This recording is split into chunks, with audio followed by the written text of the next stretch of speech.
Hi guys, today we're going to make lasagna. Oil.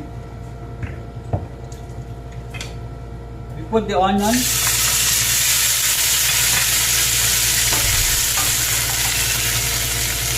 Grated carrot.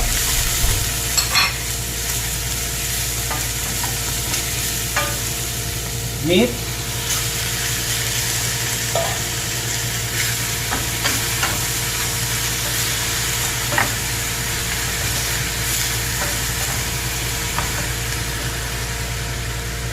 We put some tomato paste. Mix.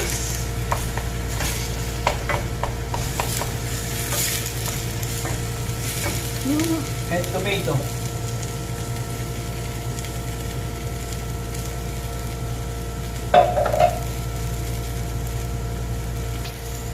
Now we put the spices, guys. We have here black pepper, some salt,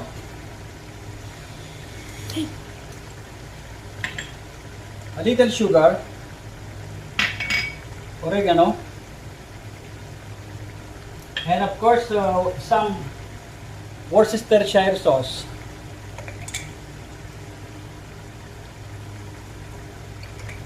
And let it simmer until it completely dry.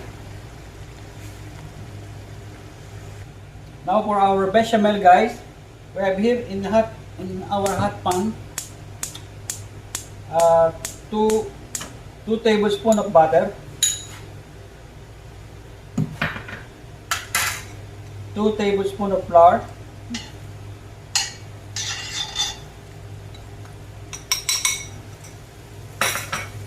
and mix.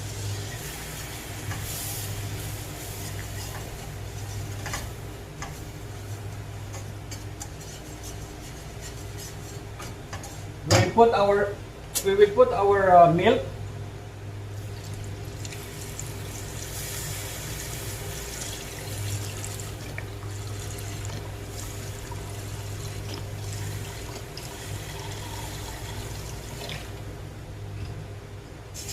And mix it again.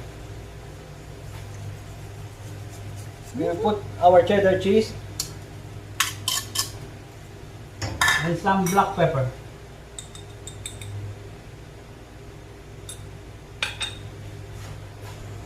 This is guys, nutmeg. We have to put a little just for the balance of taste. It is the chicory in taste. And this is our bechamel sauce.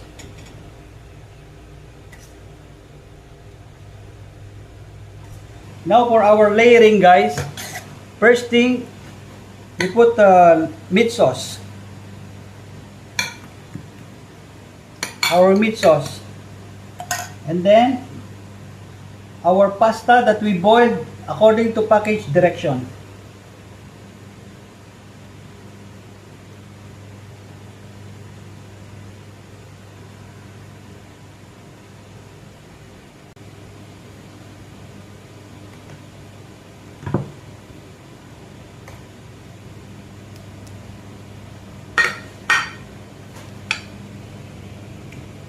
And then again some milk sauce.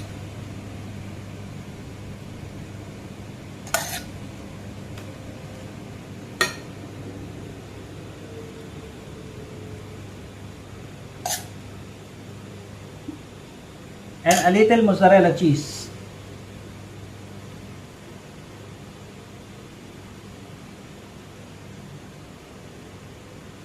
Continue layering until you reach.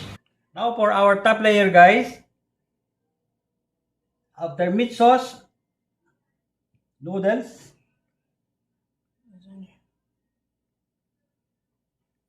and then top with sauce.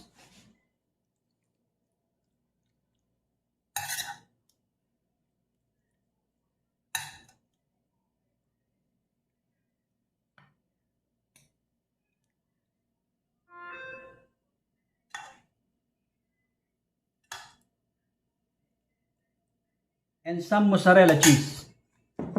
This is our top layer, okay?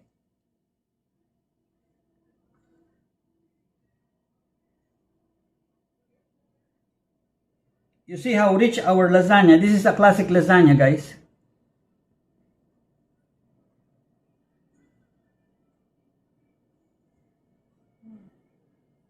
And we will going to put this in the oven, in our reheated oven, for about 25 minutes.